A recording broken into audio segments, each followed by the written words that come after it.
जो कौम जिंदा नहीं रहती उसके हक अधिकार ऐसे ही छीने जाते हैं। इतनी गालियां सवर्ण के जातियों के तो खिलाफ गालियां नहीं, हमारे यहाँ तो अहिर को अहिरा कहने में बड़ा आसान होता है, और उन लोगों की जातियों के नाम में तो जी और आदरणीय क्या क्या चलता है। सरकार चाहती है कि शिक्षा बर्बाद हो ताकि अनपढ़ गंवारों की भीड़ पैदा हो, दंगे में लड़े या 5 किलो अनाज पर जिंदा रहे, शौचालय के स्तर।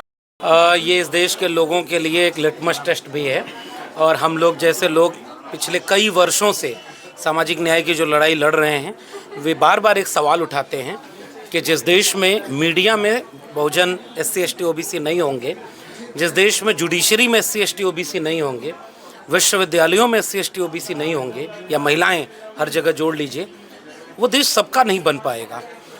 जहां सबका प्रतिनिधित्व और हिस्सेदारी नहीं होगी वहां न्याय की उम्मीद कम हो जाती है। इस घटना ने इस बात को साबित कर दिया है। ये सबके लिए सबसे बेहतर होता कि जाति जनगणना होती, ताकि पूरे देश का एक एक्सरे, एक फुल बॉडी चेकअप आ जाता कि विश्वविद्यालय में कौन है, कितना है, जुडिशरी में कितना है, मीडिया में कितना है। और जब वहाँ कम लोग होंगे तो वो जो लोग वहाँ नहीं होंगे उसके मुद्दे पर बात नहीं होगी, और जिनके मुद्दे जुड़े हुए होते हैं और जिनके आका से उनको परमिशन मिल जाए वो रोज़ उस पर टीवी डिबेट कराएंगे। अब एग्जाम्पल के तौर पर UGC एक कानून बनाती है भारत सरकार, और वो ये कहती है कि समता समिति बनेगी।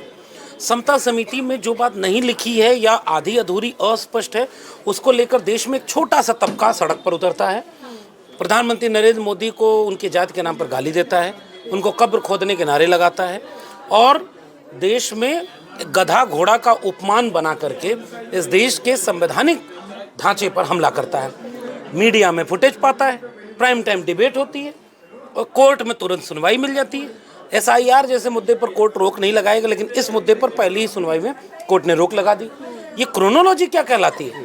उसके ठीक बाद आज जब हम आप खड़े हैं पूरे देश के विश्वविद्यालयों में, और मैं तो विश्वविद्यालयों में जुड़ा रहा हूँ, हमने तो शायद इस तरह के किसी आंदोलन को खुद नहीं इनिशिएट किया। अब तो इस देश के SC ST OBC समाज के लोग इतने जागरूक हो गए हैं कि उन्हें ये समझ में आया कि ये तो बहुत गलत हुआ है, और गलत होने के नाते इस बात को लेकर के सबसे ज़्यादा सवाल वो कर रहे थे कि सड़क पर उतर गए। पटना में अरवल, बक्सर, भागलपुर, जितने भी पटना के बड़े बड़े एजुकेशनल हब्स हैं, सब में आंदोलन हो रहा है। इलाहाबाद, गोरखपुर, BHU, लखनऊ में पुलिस उठा ले गई। गोरखपुर में वो जो निवर्तमान अध्यक्ष था, कॉलर पकड़ करके जो गालियाँ दी। उसके बाद पटना में लाठीचार्ज कर दिया, इलाहाबाद विश्वविद्यालय में हमला कर दिया कुछ लोगों ने प्रोटेस्ट करने वालों पर। दक्षिण भारत के कई विश्वविद्यालयों में आंदोलन हुआ। टीवी पर एक नीचे जो फुट नोट चलता है ना, उसमें भी नहीं चला, टिकर उसमें भी नहीं चला कि इस देश के SC ST OBC हजारों की तादाद में सड़क पर उतरे। इसलिए मैं कह रहा हूँ, जुडिशरी में जो जज ने ये फैसला दिया वो उस कमेटी का सदस्य था।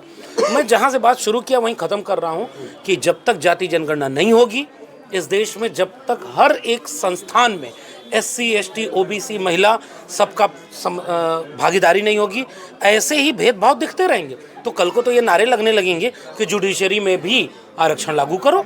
क्यों नहीं करोगे भाई? तुम्हारी सरकार बता रही कि 78% जज केवल जनरल कैटेगरी के हैं हाई कोर्ट में, तो उनकी आबादी कितनी है इस देश में? मैं तो आरोप लगाता हूँ 2% है। तुम जाति जनगणना करा बता दो, 10% भी होगी, 10% के 80% जज, और जो 80% 90% है आबादी, उसके जज नहीं होंगे, उसके मीडिया में लोग नहीं होंगे, उसके लोग विश्वविद्यालय में नहीं होंगे।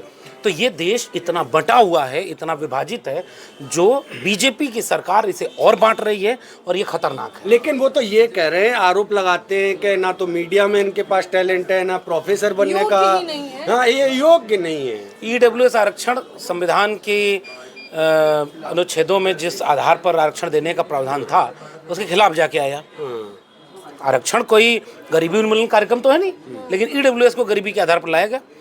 अब उसमें तो कौन लोग हैं? केवल जनरल कैटेगरी के कम से कम 50 मेरे पास ऐसे रिजल्ट हैं जिसमें उनका cut off SC ST OBC के नीचे चला गया। तो ये सारे मेरिट वाले कहाँ चले गए? वो तो कह रहे हैं गधों को घोड़ा बनाना चाह रहे हैं। हम इस बात से बिल्कुल सहमत नहीं हैं। गधे अलग होते हैं, गधों का भी सम्मान, बिहार गुजरात में गधों का सम्मान होता है, प्रचार होता है गधों को देखने आइए। तो गधों की अपनी भूमिका है, घोड़ों की अपनी भूमिका है। कुछ लोगों से मैं गुजारिश करूंगा कि इंसान हो, इंसान बने रहो। इंसान और इंसान में जो बंटवारा है, इसके खिलाफ संविधान, बाबा साहब अम्बेडकर का संविधान हमारे लिए बंटवारा खत्म करता है। तो ये मेरिट, हाँ, ये मेरिट का जो तर्क है ये बेहद वाहियात तर्क है। मेरिट वाले दिल्ली विश्वविद्यालय में गोबर लीप करके एसी का विकल्प बना रहे हैं। मेरिट वाले जबलपुर यूनिवर्सिटी में जा करके 3.5 करोड़ रुपया गोबर गौमूत्र खरीदने में खर्च कर रहे हैं। मेरिट वाले टीवी पर बैठ करके देश में दंगे का माहौल बनाने के लिए मीडिया में अखबार कैंसर का इलाज करा रहे हैं। मेरिट वाले, सही कहा आपने कि गौमूत्र में हल्दी मिलाकर कैंसर का इलाज करा रहे हैं। मेरिट वाले हैं ये सब। मेरिट वालों का बहुत मेरिट हमने देख ली।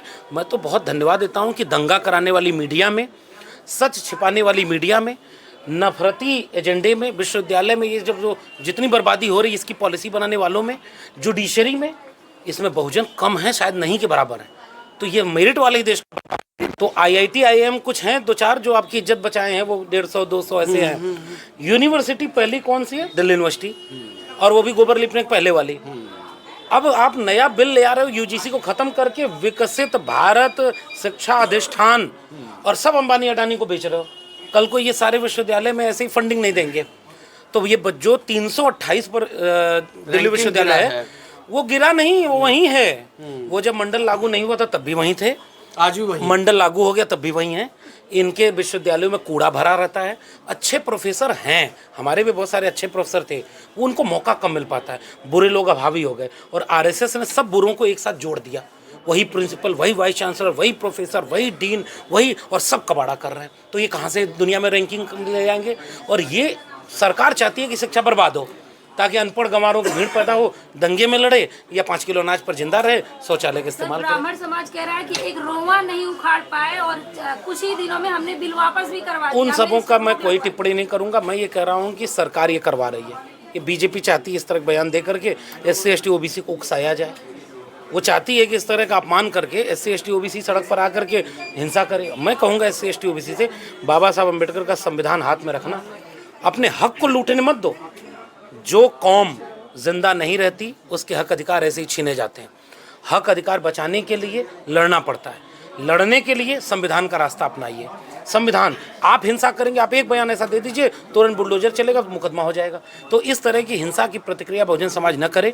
आपके पास संख्या है और संख्या के आधार पर बाबा साहब का संविधान हाथ में लेकर के अपने हक को बचाओ, वरना तुम विश्वविद्यालय को बर्बाद होने से नहीं बचा पाए। NFS नहीं रोक पा रहे, बैकलॉग मिल नहीं रहा, आरक्षण खत्म हो रहा, देश प्राइवेट हाथों में बेचा जा रहा है, और ऊपर से जाति जनगणना नहीं हो रही।